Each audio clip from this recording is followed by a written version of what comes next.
m'appelle Spectre de Clytemnestre. Le spectre de Clytemnestre. Vous dormez? Oh là, à quoi bon dormir? Oublié par vous, seul entre tous les morts. Moi qui ai tué, je vais errant au milieu des ombres, détestée et couverte d'opprobre. Je vous le dis, je suis tourmenté à cause de mon crime, et moi, qui ai subi tant de mots affreux de la part de ceux qui m'étaient très chers, je n'ai aucun Dieu qui s'irrite et me défende, bien que des mains impies et parricides m'aient égorgé. Vois ces plaies, vois-les en esprit. L'esprit, quand on dort, a des yeux perçants. À la lumière du jour, les choses sont moins visibles aux hommes.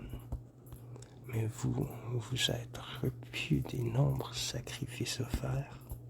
Vous avez bu les libations sans vin, le miel et d'eau, et mangé les repas sacrés préparés pendant la nuit au feu du foyer, alors que vous ne partagiez avec aucun des autres dieux. Et toutes ces choses, je vous vois les fouler aux pieds. Et lui, il s'est échappé, fuyant comme un pharaon, et, se jouant de vous, il a bondi aisément hors le filet. Entendez ce que vous dit mon âme. Réveillez-vous, déesse souterraine. C'est moi. C'est le spectre de Clytemnestra qui vous appelle. Le choir des Huminides ronfle. Vous ronflez, et l'homme s'échappe et fuit au loin. Seul, je ne suis point écouté des dieux que je supplie. Le choir des Huminides ronfle. Vous dormez trop et n'avez nulle pitié de mes mots. Au reste, le meurtrier de sa mère s'est échappé. Le choir des Huminides. Oh, oh, oh. Le spectre de Clytemnestre. Tu cries? Dors-tu? Que ne te lèves-tu promptement? Ta destinée n'est-elle pas de faire souffrir? Le choir des Huminides. Oh, oh, oh. Le spectre de Clytemnestre. Le sommeil et la fatigue ont dompté la fureur de ces horribles bêtes. Le choir des Huminides. Oh, oh, là, arrête, prends garde. Le spectre de Clytemnestre. Tu poursuis la bête en songe, et tu hurles comme un chien qui se croit encore sur la piste. À quoi bon, debout, que la fatigue ne te dompte point? Vois le mal qu'a causé ton sommeil, que mes justes reproches vous pénètrent de douleur, car les reproches sont des aiguillons pour les sages. Soufflez sur lui votre haleine sanglante, consumez-le du souffle enflammé de vos entrailles, courez, épuisez-le en le poursuivant encore. Le choir des Huminides, éveille celle-ci. Éveille-toi, tu dors, debout, éveillons-nous, et le sommeil secoué. Voyons si nous viendrons à bout de ceci. Strophe 1. Hélas, ô Dieu, voici un grand malheur, mes amis. Certes, nous avons inutilement beaucoup travaillé.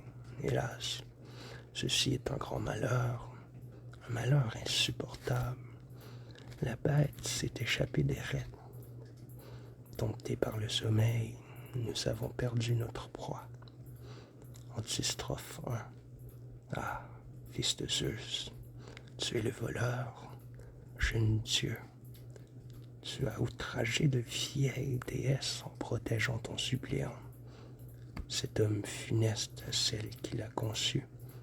Toi qui es un Dieu, tu nous auras arraché celui qui a tué sa mère. Qui dira que cela est juste? Strophe 2. J'ai entendu un reproche dans mes songes. Il a pénétré dans mon flanc, dans le cœur, dans le foie. Je ressens le coup de flagellateur du terrible bourreau.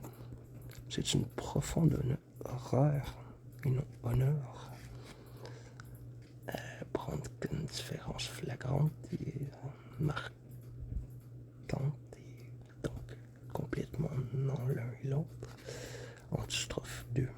C'est ainsi que ces dieux plus jeunes que nous usent de la puissance suprême et agissent contre la justice en faveur de ce caillou de sang qui dégoûte de la tête aux pieds. On permet que le nombril de la terre abrite cet impie souillé de sang par un meurtre effroyable. Strophe 3.